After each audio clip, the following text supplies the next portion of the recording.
नमस्कार मेरे प्यारे साथियों, स्वागत करते हैं फिर से आप लोगों का आपके YouTube channel RBC online classes में। सभी का स्वागत करते हैं दोबारा मेरे प्यारे साथियों। और फरवरी शुरू हो चुकी है, आप लोगों की पता चल रहा है आप लोगों को भी, है ना। और बस आप अपने पास में ज़्यादा दिन नहीं है। 11th वालों के लिए भी कह रहा हूँ मैं, वैसे तो चलो आपके एग्ज़ाम जो आएंगे वो एग्ज़ाम अप्रैल के फर्स्ट वीक या सेकेंड वीक से शुरू हो जाएंगे तुम्हारे, है ना। तो आपके पास में बेटा जी 2 महीनों का टाइम पड़ा है आपके पास। चिंता मत कीजिए, कोर्स आप लोगों का कंप्लीट होता रहेगा साथ साथ में। और 12th वालों के लिए बेटा जी आपके पास में पूरा 1 महीना पड़ा है। अगर कोई मेरा स्टूडेंट अगर कोई वीडियो देख रहा है तो आपके पास केवल 1 महीने का टाइम है, और इस 1 महीने का आप लोग कैसे सदुपयोग कर रहे हो, कैसा तुम लोगों ने मास्टर प्लान बना करके कैसे स्टडी कर रहे हो आप, है ना। तो वो आप पे डिपेंड करता है। तो बेटा अच्छी तरह से तैयारी करो आप लोग, पूरा जी जान लगा दो पूरी इस 1 महीने के अंतर्गत, मंथ के अंतर्गत, है ना, ताकि आप लोगों के जो परसेंटेज हैं, मार्क्स जो है वो काफी अच्छे बने आप लोगों के लिए। और नो डाउट आप लोगों के लिए कुछ मोस्ट क्वेश्चंस आप लोगों को प्रोवाइड करवा दिए जाएंगे, 10th क्लास वालों को भी प्रोवाइड करवाए जाएंगे बेटा जी, चिंता नहीं करनी है। तो जब तक आप लोग हमारे साथ में जुड़े रहोगे, हम आप लोगों के साथ में जुड़े हुए हैं। आपकी हर जो मुश्किलें हैं, जो परेशानियां हैं, उन परेशानियों को हम लोग सोल्व करने की कोशिश करेंगे बेटा जी। तो चलिएगा आगाज करते हैं, प्रारंभ करते हैं हम लोग। पिछली वीडियो के अंतर्गत मेरे हम लोगों ने एल्केन के बारे में डिस्कस कर लिया था, है ना। एल्केन के बारे में हो गया था हमारा, हाँ। स्वरूपण समावेशिता भी हो गई थी हमारी। मरोड़ी विकृति के नाम से इसको जानते हैं अपने। मरोड़नी का मतलब है मरोड़ना, है ना। हाँ, और किसमें मिलती है मुझे जल्दी से बताओ, स्वरूपण समावेशिता किसमें मिलती है? जिसमें सिंगल बॉन्ड होता है ना, अकेला बॉन्ड लगा रखा है, रोटेट करोगे तो इसमें चेंज हो जाएगा, इसमें चेंज हो जाएगा, इसमें इंटरचेंज हो जाएंगे एक दूसरे में। तो कहने का मतलब यह है कि एल्केन यौगिकों में सिंगल बॉन्ड पाया जाता है, और सिंगल बॉन्ड होने की वजह से उसमें फ्री रोटेशन होगा। लेकिन डबल बॉन्ड देखो, डबल कील आ गई, 2 कील आ गई, क्या होगा? Free rotation. फ्री रोटेशन नहीं होगा। इसका मतलब यह है कि एल्कीन लिखना चाहो तो लिख लेना alkene and alkyne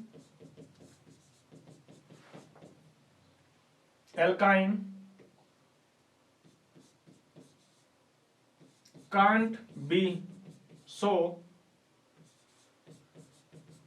the projection isomerism.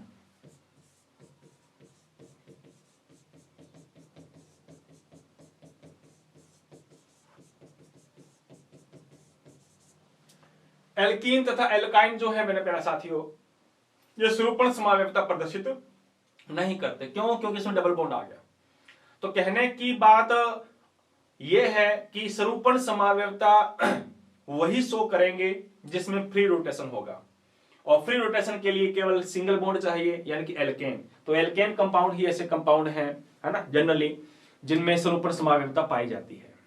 चलिए आइएगा स्टार्ट करते हैं अपने एल्केन में स्वरूपण समावेशिता, है ना। जी हाँ, तो ये मैंने बता दिया कि स्वरूपण का मतलब क्या होता है। मरोड़ी बोले तो प्रोजेक्शन, है ना, रोटेट करना, फ्री रोटेशन। तो एल्केन यौगिकों में स्वरूपण समावेशिता पाई जाती है, तुम लोगों ने बेखूबी के साथ में कल की क्लास में भी पढ़ लिया। अब स्वरूपण को समझाने के लिए 2 सिद्धांत है बेटा, 2 सिद्धांत है। स्वरूपण को समझने के लिए मेरे प्यारे साथियों 2 सिद्धांत हैं। पहला सिद्धांत कौन सा है? पहला सिद्धांत हम लोग पढ़ेंगे सोहार्स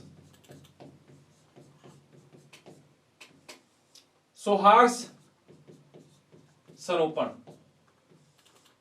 दूसरा पढ़ेंगे न्यूमैन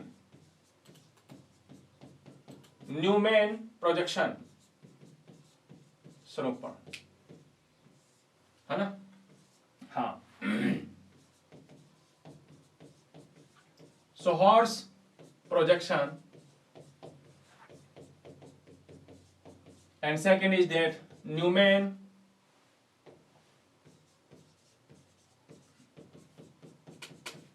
प्रोजेक्शन।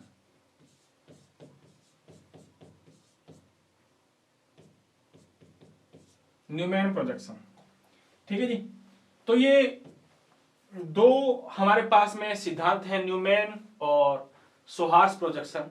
इन दोनों सिद्धांतों के थ्रू हम लोगों ने डिस्कस करना है कि ये स्वरूपण का मतलब क्या होता है। तो आइएगा शुरुआत करते हैं। इसमें सबसे पहले अपने नंबर 1 पढ़ेंगे अपने पहले बेटा जी सोहार्स स्वरूपण को पढ़ते हैं अपने पहले। करें स्टार्ट। आ जाओ। सोहार्स क्या कहता है? सोहार्स ये कहता है कि एल्केन कंपाउंड जो होते हैं मेरे प्यारे साथियों, जो भी पढ़ के आए थे तुम, है ना, उन एल्केन कंपाउंड की अगर अपने बात करें तो एल्केन कंपाउंड में सिंगल बॉन्ड पाया जाता है, ये हम लोग पहले भी डिस्कस कर चुके हैं, इसलिए उसमें फ्री रोटेशन पॉसिबल है। और फ्री रोटेशन पॉसिबल होने की वजह से, है ना, फ्री रोटेशन पॉसिबल है इस प्रकार से।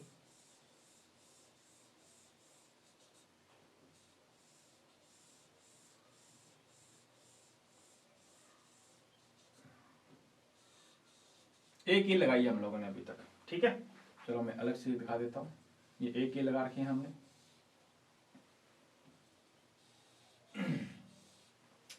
तो इसको फिर रोटेट करेंगे तो इसमें चेंज हो जाएगा। और देखो, एक कंपाउंड को हमने स्टेबल कर दिया, एक को घुमा रहे हैं, इसका मतलब ये घूमने के बाद इसमें चेंज हो जाएगा, फिर घुमाओ इसमें चेंज हो जाएगा, यानी कि एक्सचेंज होते रहेंगे ये। और तुम लोगों को पता है कि हर काम को करने के लिए कुछ एनर्जी तो चाहिए, है ना। अब जो रोटेट है ना, रोटेट वो एल्केन में होगा हमारा, कैसे होगा देखते हैं अपने। तो सोहार्स ने क्या कहा कि एल्केन कंपाउंड में सिंगल बॉन्ड पाया जाता है, सिंगल बॉन्ड होने की वजह से मेरे प्यारे साथियों उसमें फ्री रोटेशन पॉसिबल है ना, फ्री रोटेशन पॉसिबल है। और जब फ्री रोटेशन उसमें पॉसिबल है तो इसकी बहुत सारी स्ट्रक्चर्स बनेंगी। कैसे? तो सोहार्स प्रोजेक्शन ने एल्केन में समावेशता को समझाने के लिए मेरे प्यारे साथियों एक एग्जाम्पल लिया। किसका? एथेन। एथेन का एग्जाम्पल ले लेते हैं अपने। ये लो, एथेन बोले तो C2H6, इसको मैं यूं भी लिख सकता हूं CH3 single bond CH3। Carbon carbon के बीच में सिंगल बॉन्ड है या नहीं है? बिल्कुल, कार्बन कार्बन के बीच में सिंगल बॉन्ड अपने को नजर आ रहा है।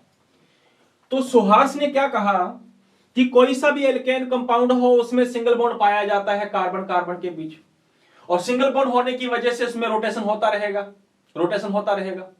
है ना, रोटेशन होता रहेगा। इसलिए एल्केन यौगिक स्वरूपण समावेशता प्रदर्शित करते हैं।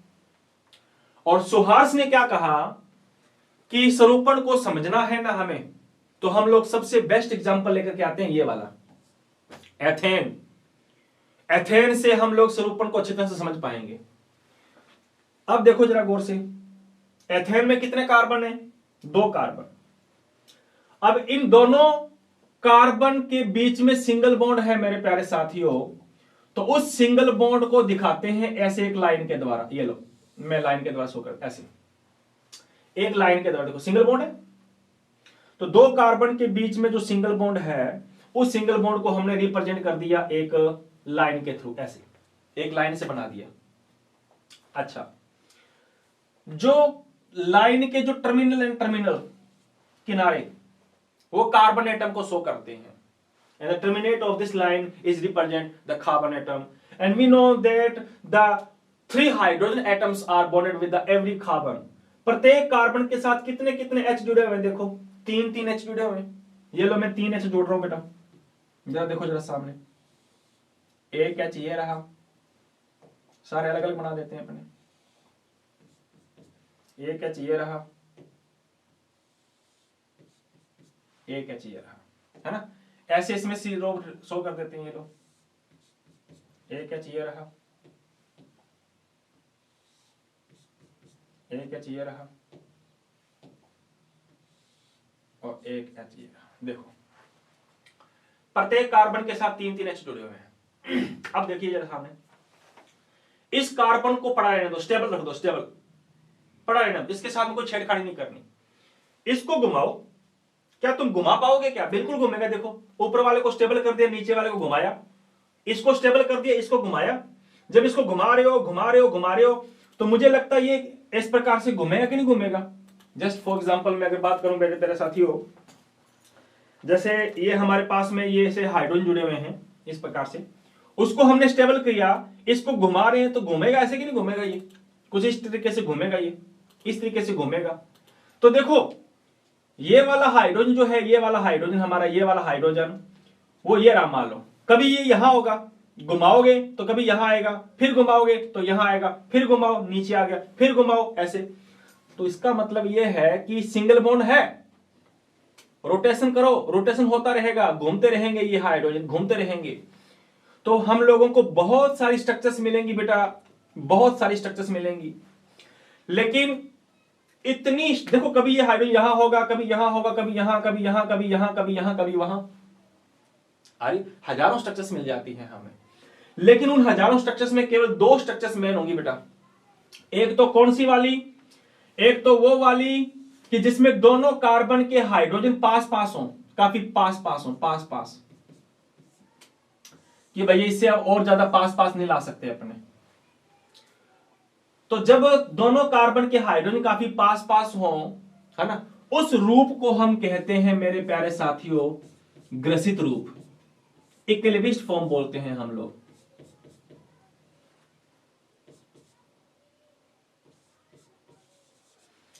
इक्विलिब्रिस्ट फॉर्म बोलते हैं इसको, ग्रसित रूप कहते हैं। अच्छा, घुमाते गए घुमाते गए घुमाते गए घुमाते गए, अब क्या देखोगे आप, अब क्या देखोगे, कितने हाइड्रोजन है, ये लो, एक एच ये रहा, एक एच ये रहा, ये लो, एक एच ये रहा, दूसरा एच ये रहा, एक एच इसका ये रहा। देखो घुमाते गए घुमाते गए घुमाते गए, तो एक कंडीशन तो वो आएगी जब इस कार्बन का हाइड्रोजन और इस कार्बन के हाइड्रोजन पास पास आ जाएंगे, और एक कंडीशन वो आएगी कि जब इस कार्बन के हाइड्रोजन और दूसरे कार्बन के हाइड्रोजन काफी काफी दूरी पर रहेंगे, काफी दूर रहेंगे, दूर। देखो काफी दूर दिख रहे हैं, दिख रहे हैं, देखो हाइड्रोजन दूर दूर हो गए। घुमाते गए थे तुम लोग, तो एक कंडीशन, बहुत सारे स्ट्रक्चर्स बनेंगे, एक कंडीशन वो आएगी कि जिसमें हाइड्रोजन दोनों पास पास होंगे, दोनों कार्बन के हाइड्रोजन पास पास होंगे, उसको ग्रसित रूप कहते हैं, ग्रसित रूप, इक्विलिब्रिस्ट फॉर्म कहते हैं। और दूसरी कंडीशन वो आएगी कि जब दोनों कार्बन के हाइड्रोजन एक दूसरे से दूर दूर चले जाएंगे। देखो इसको मैंने स्टेबल किया, जैसे देखो मान लो ऐसे हाइड्रोजन ऐसे है ना, ये इसके तीन है, इसको ये स्टेबल है, अब इसको घुमा रहा हूं मैं, इसको घुमा रहा हूं ऐसे, समझ में आ रहा है कि नहीं आ रहा। तो 1 2 और 3 हाइड्रोजन अब इस ये इसके साथ जुड़े हुए हैं, इसके सामने ये है। अब जैसे जैसे घुमाता जाऊंगा तो एक कंडीशन वो आएगी कि जब दोनों हाइड्रोजन काफी पास पास आएंगे, और दूसरी कंडीशन वो ऐसे आएगी कि जब दोनों हाइड्रोजन एक दूसरे से दूर दूर चले जाएंगे। बात आ रही समझ में। तो इसका मतलब ये है कि जब दूर दूर चले जाएंगे उस रूप को हम बोलते हैं मेरे प्यारे साथियों सांत्रित रूप, स्टेजर्ड फॉर्म। स्टेजर्ड फॉर्म, तो दो फॉर्म याद रखनी है हमें, ग्रसित रूप और एक होता है सांत्रित रूप। तो सोहार्स ने क्या कहा, अरे सोहार्स ने बोला कि एल्केन कंपाउंड में सिंगल बॉन्ड होता है, हाँ इसलिए इनमें फ्री रोटेशन है, फ्री रोटेशन है, मुक्त घूर्णन है, मुक्त घूर्णन संभव है, ये इसमें चेंज होगा, इसमें चेंज हो जाएगा, फ्री रोटेशन है। और फ्री रोटेशन होने की वजह से इसमें बहुत सारी स्ट्रक्चर्स बनेंगी, लेकिन उन बहुत सारी स्ट्रक्चर्स में मेरे प्यारे साथी दो स्ट्रक्चर्स मेन होंगी। एक तो जब दोनों हाइड्रोजन पास पास आ जाएंगे दोनों कार्बन के, और दूसरे दोनों कार्बन के हाइड्रोजन काफी दूर दूर चले जाएंगे, और जब पास पास हो तो उसको ग्रसित रूप कहते हैं। अब जो दोनों कार्बन के हाइड्रोजन दूर दूर हो मेरे प्यारे साथियों, तो उसको हम क्या कहेंगे, स्टेजर्ड फॉर्म कहते हैं, सांत्रित रूप कहते हैं। ये घूमता जाएगा, उसमें चेंज हो जाएगा, फिर घूमता रहेगा, इसमें चेंज हो जाएगा, यानी कि एक दूसरे में इंटरचेंज हो जाएंगे। देखो लिखा हुआ मैंने, इंटरचेंज हो जाएंगे, देखो ये दूसरे में। और घूमने के लिए इनको एनर्जी चाहिए ना बेटा, इनको ऊर्जा चाहिए होती है कितनी, 10 से लेकर 30 किलो जूल, इतनी एनर्जी चाहिए इनको, 10 से 30 किलो जूल एनर्जी चाहिए। और इतनी एनर्जी इनको कमरे के ताप पे मिल जाती है। हाँ, कमरे का टेम्परेचर ऑलमोस्ट 25 डिग्री सेल्सियस होता है, तो इतने टेम्परेचर पर इनको इतनी ऊर्जा मिल जाती है, इसलिए कमरे के टेम्परेचर पर ये इसमें चेंज हो जाएगा, ये इसमें चेंज हो जाएगा, फिर इसमें चेंज हो जाएगा, इसमें चेंज हो जाएगा। यानी कमरे के टेम्परेचर पे ये दोनों एक दूसरे में क्या होते रहते हैं, चेंज होते रहेंगे। तुम लोग ढूंढने के लिए जाओगे ग्रसित रूप को, तो क्या पता वो ग्रसित रूप सांत्रित में बदल कर बैठा हो, और तुम जाओगे सांत्रित को ढूंढने के लिए, क्या पता वो इसमें चेंज होकर इसमें बैठा हो। यानी कि एक दूसरे में चेंज होते रहते हैं ये, हमें ये इसमें चेंज हो जाएगा, वो उसमें चेंज हो जाएगा, इंटरचेंज होते रहता है। क्यों? क्योंकि फ्री रोटेशन पॉसिबल है इसके अंदर। तो सोहार्स ने क्या बोला? सोहार्स ने बोला कि भैया एल्केन कंपाउंड में सिंगल बॉन्ड है। इसको समझने के लिए हम एथेन का एग्जांपल लेते हैं। एथेन में 2 कार्बन, बीच में सिंगल बॉन्ड। उस सिंगल बॉन्ड को ऐसे एक तिरछी रेखा के द्वारा, एक यूं से टेढ़ी लाइन के द्वारा रिप्रेजेंट कर दिया हम लोगों ने। और लाइन के जो किनारे थे, किनारे वो कार्बन एटम को शो कर रहे थे। और प्रत्येक कार्बन के साथ मुझे बताओ कितने हाइड्रोजन जुड़े हुए हैं बेटा? प्रत्येक कार्बन के साथ 3 हाइड्रोजन जुड़े हुए। देखो सिंगल बॉन्ड है इसलिए फ्री रोटेशन होगा। घुमाते जाओ इसको, जब घुमाओगे तो हमें बहुत सारी स्ट्रक्चर्स मिलेंगी, लेकिन उन बहुत सारी स्ट्रक्चर्स में 2 स्ट्रक्चर्स मेन होंगी। एक तो जब दोनों कार्बन के हाइड्रोजन पास पास आएंगे, और दूसरे जब दोनों हाइड्रोजन कार्बन के दूर दूर जाएंगे। इसको ग्रसित रूप, इसको सांतरिक रूप कहते हैं। यह था हमारा सोहार्स प्रोजेक्शन। सोहार्स ने यह बोला था। कोई दिक्कत? अच्छा, सोहार्स के बाद में ये कहता है न्यूमैन कि भैया मैं भी इसको समझाऊंगा, मैं भी इसको समझाऊंगा। सोहार्स के बाद में मैं कहता मैं भी समझाऊंगा। अब न्यूमैन क्या कह रहा है? आ जाओ। अब न्यूमैन हमारा जो है मेरे प्यारे साथी, न्यूमैन भैया नया आदमी, न्यूमैन है ना, न्यूमैन प्रोजेक्शन बोले तो न्यूमैन स्वरूपण। अब ये क्या कहता है? न्यूमैन प्रोजेक्शन क्या कहता है? ये और भी अच्छी बात कहता है। बात वही कह रहा है, ज्यादा ज्यादा बात जो है वो नहीं है, बात वही कहेगा। आओ खैर छोड़िए इन बातों को, अपने बढ़ा लेते हैं। ये लो, हम जानते हैं, क्या जानते हैं? ये लो 2 गत्ते ले लिए, मान लो दोनों के बीच में सिंगल बॉन्ड है, बिल्कुल है। ये लो दोनों में सिंगल बॉन्ड। अगर रोटेशन सिंगल बॉन्ड है तो मुझे लगता फ्री रोटेशन होगा कि नहीं होगा? बिल्कुल होगा। अगर फ्री रोटेशन है तो मेरे प्यारे साथियों ये एक दूसरे में चेंज होंगे कि नहीं होंगे? बिल्कुल होंगे। देखो ये लो, ये ले लिए। बीच में हमने कितनी कील लगानी है? ये दोनों गत्तों के बीच में लगा दो आप। लो 1 कील लगाई हमने, इसमें भी 1 कील लगा दी। इसमें रोटेशन करो तो इसमें चेंज हो जाएगा, इसमें चेंज हो जाएगा, इसको रोटेशन करो तो इसमें चेंज हो जाएगा। ये हम पढ़ते आ रहे हैं। अब न्यूमैन क्या कहता है? न्यूमैन कहता है कि हाँ ठीक है, एल्केन कंपाउंड में सिंगल बॉन्ड होता है और एल्केन कंपाउंड में सिंगल बॉन्ड होने की वजह से फ्री रोटेशन पॉसिबल है। इसका मतलब एल्केन कंपाउंड स्वरूपण समावयवता दिखाते हैं, बिल्कुल दिखाते हैं। अब न्यूमैन क्या कहता है? न्यूमैन कहता है कि मैं भी इसको समझाऊंगा, स्वरूपण को मैं भी समझाऊंगा। जैसे सोहार्स ने समझाया, ये कहता है कि मैं भी समझाऊंगा, मैं भी किसी से कम नहीं है या नहीं है? हाँ, हिम्मत है मर्दे मर्दे खुदा, वो वाली बात है हमारी। तो बस हिम्मत रखो, आगे वाले चाहे कोई भी मुश्किल हो, उस मुश्किल को हम लोग नस्ते नाबूद आराम से कर सकते हैं, खलास कर सकते हैं, है ना। हिम्मत होनी चाहिए। हिम्मत ही हम लोगों ने छोड़ दी बेटा जी, तो फिर बेटा जी हम लोगों की हिम्मत को बांधने वाला कोई है नहीं। लेकिन घर के अंतर्गत माँ बाप से बात करो आप लोग, वो हिम्मत हम लोगों को देने वाले हैं, है ना। तो नो डाउट आप लोगों को हिम्मत हम लोग भी देंगे, बस हिम्मत रखनी है हम लोगों ने, और बेखूबी के साथ में हम लोगों ने स्टडी करते रहना है, मस्त तरीके के साथ। तो न्यूमैन क्या कहता है? न्यूमैन कहता है कि मैं भी समझाऊंगा, और मैं भी समझाने के लिए किसका एग्जाम्पल लूंगा? कि मैं भी समझाने के लिए मैं भी एथेन का एग्जाम्पल लूंगा। सोहार्स ने कौन सा एग्जाम्पल लिया था? इसी को, ये लो CH3 ये कहता कि मैं भी इसी का एग्जाम्पल लूंगा, एथेन का लूंगा मैं भी एग्जाम्पल। अब ये क्या कहता है? ये क्या कहता है?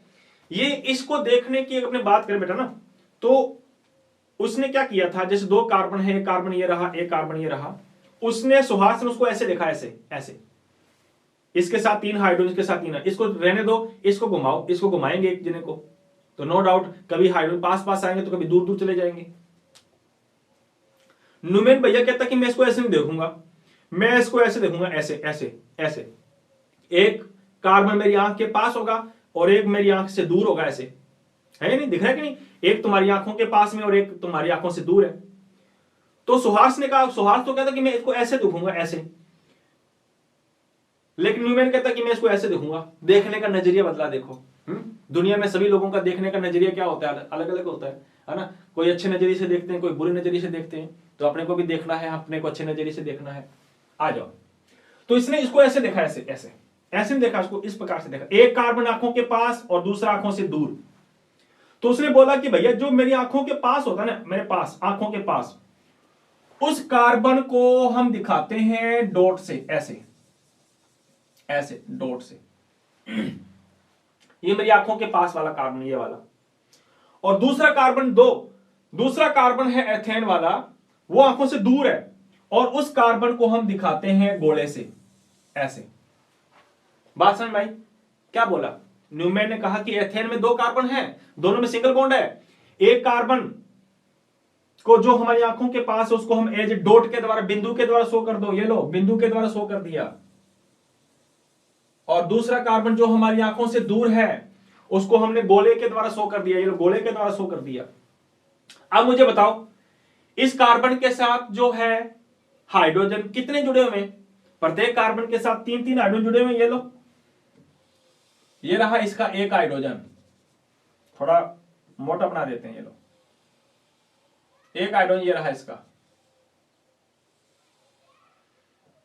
दूसरा हाइड्रोजन ये रहा इसका, तीसरा हाइड्रोजन ये रहा इसका। 3 हाइड्रोजन जुड़े हुए इसके साथ। और जो आंखों से दूर है, जो आंखों से दूर है उसके साथ में भी 3 हाइड्रोजन, देखो 3-3 है। उसके साथ में भी कितने जुड़े हुए हैं? 3 हाइड्रोजन जुड़े हुए, 3 हाइड्रोजन जुड़े हुए, देखो एक आंखों के पास, एक आंखों। अब इसको रखो, इस कार्बन को रखो स्टेबल, इसको घुमाओ, इसको जब इसको घुमाओगे तो बात वही है सेम।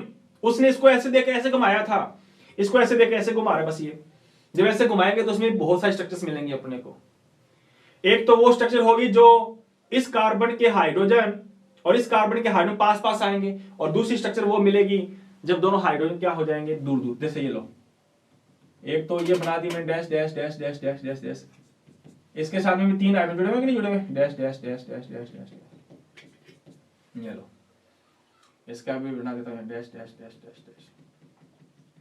ये लो, तो इसको मैं ना ग्रीन कलर से बना देता हूँ, ये लीजिए। तो ये ग्रीन के साथ जुड़े हुए हाइड्रोजन कार्बन है, और इसको बना देते हैं अपने रेड से। ठीक है जी, रेड से, ये रेड वाला कार्बन ऐसे। ठीक है जी, तो देखो अब उसको स्टेबल रखो, एक जने को घुमाओ आप, तो एक को घुमाओगे मेरे प्यारे साथियों तो क्या होगा, इस प्रकार से घुमाएंगे तो एक तो वो जब दोनों कार्बन के हाइड्रोजन पास पास आ जाएंगे, उसको उसने क्या नाम दिया, उसको नाम दिया उसने ग्रसित रूप। सेम नाम है, कोई है ही नहीं है, बस जो बात वहां बोली थी वही बात इसमें बोली। अच्छा, दूसरी बात क्या होगी, इसके साथ जुड़े हुए हाइड्रोजन, ये ले, इसके साथ ये रहा दूसरा, ये रहा तीसरा, है या नहीं है, ये लो, ये हमारा हाइड्रोजन। अब जो घुमाते जाओ तो एक कंडीशन वो आएगी कि जब इसके साथ जुड़े हुए जो हाइड्रोजन है वो दूर दूर चले जाएंगे। देखो अब इससे ज्यादा दूर हो कितने लेकर के जाओगे, ये लो। और जिसमें हाइड्रोजन दूर दूर होते हैं मेरे प्यारे साथी, उसको तुम क्या बोलते हो, स्टेजर्ड फॉर्म बोलते हैं हम लोग, इसको सांतरित रूप कहते हैं। देखने का देखो, ये वाली स्ट्रक्चर और ये वाली स्ट्रक्चर बिल्कुल सेम है, लेकिन उसने इसको इस प्रकार से दिखाया, और इसको अगर अपने इधर से इस प्रकार से रिप्रेजेंट करें, इधर से देखें एक कार्बन हमारी आंखों के पास और दूसरा आंखों से दूर, तो इस प्रकार से उस एल्केन कंपाउंड को रिप्रेजेंट कर सकते हैं अपने। तो जिसमें हाइड्रोजन पास पास होते हैं वो सांतरित ग्रसित रूप होगा, और जिसमें हाइड्रोजन काफी दूर दूर होंगे बेटा जी, वो फॉर्म हमारी कौन सी होगी, सांतरित रूप होती है। तो ये थी बात हमारी स्वरूपण के बारे में कि स्वरूपण होता क्या है। बेखूबी से हम लोगों ने डिस्कस किया कि स्वरूपण का मतलब होता कि अगर एल्केन कंपाउंड में सिंगल बॉन्ड होता है ना, तो वो कंपाउंड मरोड़ सकते हैं ऐसा ना, रोटेट कर सकते हैं, फ्री रोटेशन पॉसिबल है। और जब फ्री रोटेशन पॉसिबल है तो वो स्वरूपण समावयवता को रिप्रेजेंट करेगा। और डबल बॉन्ड अगर आ जाता है तो डबल बॉन्ड आने की वजह से वो बेटा जी रोटेशन होगा नहीं, इसलिए वो स्वरूपण समावयवता दिखाते नहीं है। तो स्वरूपण समावयवता प्रोजेक्शन आइसोमरिज्म केवल कौन शो करते हैं, एल्केन कंपाउंड शो करते हैं। और एल्केन कंपाउंडों में भी समझाने के लिए 2 मेथड आए थे, सोहार्स और न्यूमैन, और दोनों ने किसका एग्जांपल लिया, एथेन का एग्जांपल लिया, है ना, क्योंकि एथेन से अपने को स्वरूपण जल्दी से समझ में आ जाएगा। इसलिए न्यूमैन ने तो क्या बोला था, उससे पहले सोहार्स ने ये कुछ बोला था, कुछ ऐसी बातें बताई मैंने आपको, और उसी के साथ में हम लोगों ने न्यूमैन के बारे में भी डिस्कस कर लिया। कोई कंफ्यूजन नहीं यहां तक। तो ये थी बात बेटा जी, स्वरूपण क्या होता है, स्वरूपण किसे कहते हैं, ग्रसित रूप क्या होता है और सांतरित रूप क्या होता है, ये तमाम बातें हम लोगों ने डिस्कस कर ली। तो इसी के साथ में हमारा ये एल्केन कंपाउंड जो होता है वो फिनिश होता है। एल्केन कंपाउंड कैसे बनाया जाता है वो हमने डिस्कस किया। एल्केन कंपाउंड की फिजिकल प्रॉपर्टी हमने डिस्कस की। एल्केन कंपाउंड की केमिकल प्रॉपर्टीज हमने डिस्कस की। एंड ऑल्सो लास्ट हमने डिस्कस किया ये एल्केन की समावयवता, है ना, प्रोजेक्शन, स्वरूपण समावयवता। तो इसी के साथ हमारा एल्केन फिनिश होता है। चलिए शुरुआत करते हैं अपने आज आगे एल्कीन की स्टार्ट करते हैं अपने आप। आ जाओ, हेडिंग डाल लो फटाक खटाक और झटाक से। आज पढ़ेंगे अपने एल्कीन। जी हाँ, आ जाओ। तो जनरल इंट्रोडक्शन कर लेते हैं पहले अपने आज कि एल्कीन होता क्या है। इसमें भी वही है, एल्कीन को पहले बनाना सीखोगे, फिर फिजिकल प्रॉपर्टी पढ़ोगे, फिर केमिकल प्रॉपर्टी पढ़ोगे, फिर समावयवता पढ़ोगे। तो मैं लिख देता हूं कि पढ़ना क्या क्या है हमें, है ना। इसमें हम लोग पहले पढ़ेंगे क्या पढ़ेंगे, फॉर्मेशन मेथड पढ़ेंगे पहले कि फॉर्मेशन कैसे किया जाता है। फिर फिजिकल प्रॉपर्टी पढ़ेंगे अपने, फिजिकल प्रॉपर्टी, भौतिक गुणधर्म के बाद में केमिकल प्रॉपर्टी पढ़ेंगे, और केमिकल प्रॉपर्टी के बाद में इसकी भी आइसोमरिज्म पढ़ेंगे अपने, समावयवता। 4 टॉपिक इसके हैं, है ना, ये चारों टॉपिक हैं इसके। तो हेडिंग डालो जल्दी से, एल्कीन क्या होता है, एल्कीन। आ जाओ शुरुआत करते हैं अपने। हाँ जी, तो आइए पहले जनरल इंट्रोडक्शन पढ़ लेते हैं अपने इसकी। एल्कीन का मतलब क्या होता है बेटा, हाँ, ऐसे hydrocarbon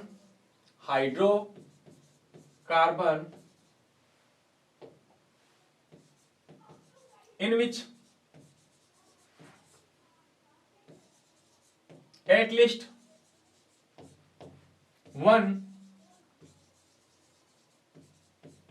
double bond is present. At least one double bond is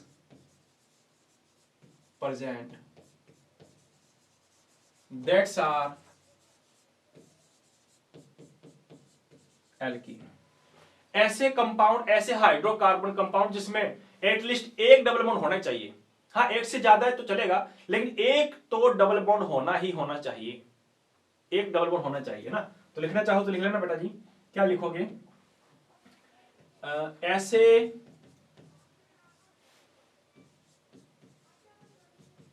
hydrocarbon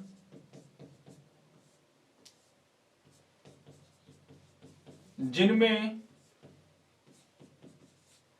एक द्विबंध पाया जाता हो या प्रेजेंट हो, पाया जाता हो, उसे एल्कीन यौगिक कहते हैं, उनको एल्कीन यौगिक कहते हैं। क्लियर बात, आ जाओ। हाँ जी, जो एल्कीन कंपाउंड है ना बेटा, इनका अगर अपने बात करें जनरल फॉर्मूला, तो इनका जनरल फॉर्मूला क्या होता है, बताओगे कोई, हाँ, इनका जनरल फॉर्मूला होता है CnH2n, और उनका क्या था, CnH2n+2, but the general formula of the alkene compound is this. इनका सामान्य सूत्र ये होता है। अगली बात करें अपने, हाँ, तो मेरे प्यारे साथियों, जो एल्कीन कंपाउंड है हमारे, है ना, इनको हम ओलिफिन बोलते हैं, ओलिफिन, है ना, क्या बोलते हैं, ओलिफिन कहा जाता है इनको। ओलिफिन का मतलब होता है कि ऑयली नेचर के होते हैं, ऑयली नेचर, है ना, हाँ, तेलीय प्रकृति के होते हैं ना, ऑयलीफिन कहते हैं इनको। किनको, एल्कीन कंपाउंड को ध्यान रखें, ओलिफिन के नाम से जानते हैं इनको अपने। क्लियर, तो ऑयली नेचर के होते हैं ये, because due to oily nature, लिख लेना यहां पे, ड्यू टू ऑयली नेचर, ठीक है ना, ऑयली नेचर के होते हैं ये हमारे, ऑयली नेचर के होते हैं, लिख लोगे, ओलिफिन के नाम से हम लोग इनको जानते हैं। कोई दिक्कत यहां तक, कोई दिक्कत नहीं, आगे चलते हैं फिर अपने नेक्स्ट पॉइंट अगर अपने बनाए, the smallest alkene compound is ethene. देखो सबसे छोटा है ना, हाँ मैं लिख देता हूं यहां पे, क्या हो गया ये, लीजिए, सबसे छोटा एल्कीन यौगिक कौन सा है? एथीन है, एथीन। ठीक है नहीं, क्योंकि तुम्हें पता है डबल बॉन्ड होना चाहिए। अब एक कार्बन के बीच में डबल बॉन्ड कैसे लाओगे आप? एक कार्बन के बीच में तो डबल बॉन्ड आएगा नहीं ना, तो कम से कम 2 कार्बन होने चाहिए हमारे पास। तो याद रखना बेटा जी, तो सबसे छोटा कंपाउंड हमारा यही होगा। इसके साथ हमारे 2 H जुड़े हुए, देखो ये रहे, इसके साथ में भी 2 H जुड़े हुए हैं। ये फॉर्मूला है हमारा C2H4, बोले तो एथीन। सबसे छोटा कंपाउंड यही है हमारा। तो जनरल हमने बातें डिस्कस कर ली कि एल्कीन कंपाउंड क्या होते हैं जिसमें एटलीस्ट डबल बॉन्ड पाया जाता हो, 1 2 है तो अच्छी बात है, लेकिन 1 तो होना चाहिए। जनरल फॉर्मूला एल्कीन का ये होता है, और जनरल इनको क्या बोलते हैं? अपने ओलिफिन के नाम से हम लोग जानते हैं। एंड नेक्स्ट हम लोग ने डिस्कस किया कि सबसे छोटा एल्कीन की अगर अपने बात करें मेरे प्यारे साथियों, तो सबसे छोटे एल्कीन कंपाउंड को हम क्या कहते हैं? एथीन ना, मैथीन तो कभी बनेगा नहीं, ध्यान रखना। तो ये आज हम लोगों ने जनरल इंट्रोडक्शन पढ़ा है। अगली वीडियो के अंतर्गत अपने एथीन कंपाउंड एल्कीन कंपाउंड का फॉर्मेशन पढ़ेंगे, फिर फिजिकल प्रॉपर्टी आ जाएगी, और फिर केमिकल प्रॉपर्टीज, फिर आइसोमरिज्म। इसके साथ में एल्कीन भी फिनिश हो जाएगा, फिर ऐसे ही हम लोग एल्काइन को भी फिनिश करेंगे, है ना। तो वो अपने अगली क्लास में लेकर के चलेंगे बेटा। तो आज की क्लास में हम लोगों ने एल्केन को फिनिश किया, एल्केन के अंदर पाए जाने वाले आइसोमरिज्म को हमने पढ़ा, एंड आफ्टर दैट हम लोगों ने ये डिस्कस किया एल्कीन की जनरल प्रॉपर्टीज, है ना, कि जनरल चीज क्या होती है एल्कीन। तो अगली वीडियो के अंतर्गत अपने एल्कीन का निर्माण करेंगे कि एल्कीन का निर्माण कैसे किया जाता है, तो वो हमारी अगली क्लास में रहेगी। तो आज के लिए इसी क्लास को यहीं तक विराम देते हैं अपने, मिलते हैं अपने अगली वीडियो के अंतर्गत। जय हिंद, जय भारत।